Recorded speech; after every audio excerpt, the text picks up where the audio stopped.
Pourquoi moi? Comment ce diabète a-t-il pu me tomber dessus? Quelle injustice. Et puis je n'ai pas vraiment l'impression de l'avoir cherché. Est-ce que tout ça va se terminer comme pour mon grand-père?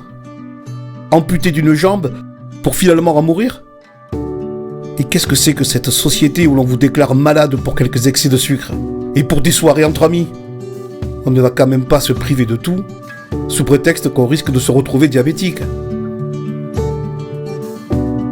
Et puis regardez-moi, est-ce que j'ai l'air vraiment en surpoids? Ou malade? Je ne sens rien, aucune douleur. Cela dit, et comme je fais confiance à la médecine, admettons que mon endocrinologue ait raison. Après tout, chacun son métier. Le fait d'apprendre que l'on souffre de diabète peut s'apparenter à un véritable coup de tonnerre pour un patient.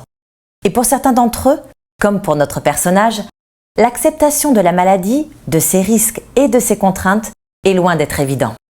En revanche, pour les piqûres, c'est non. Il y a des infirmières pour ça.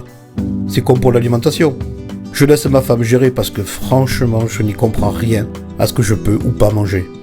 Là, on est plutôt dans une phase de résignation.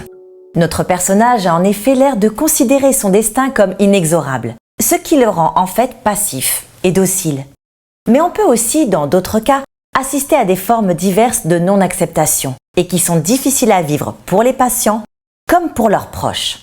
Il y a le choc, quand le patient va de la simple surprise à l'angoisse. Le déni, qui correspond à une phase où il banalise et néglige sa surveillance. La révolte, qui se traduit par de l'agressivité, conséquence d'un sentiment d'injustice. Et la dépression, lorsque l'on commence à prendre conscience de sa maladie, ce qui peut engendrer un sentiment de culpabilité. Ce sera donc au médecin et à l'ensemble de ceux qui entourent le patient d'adopter les bonnes attitudes.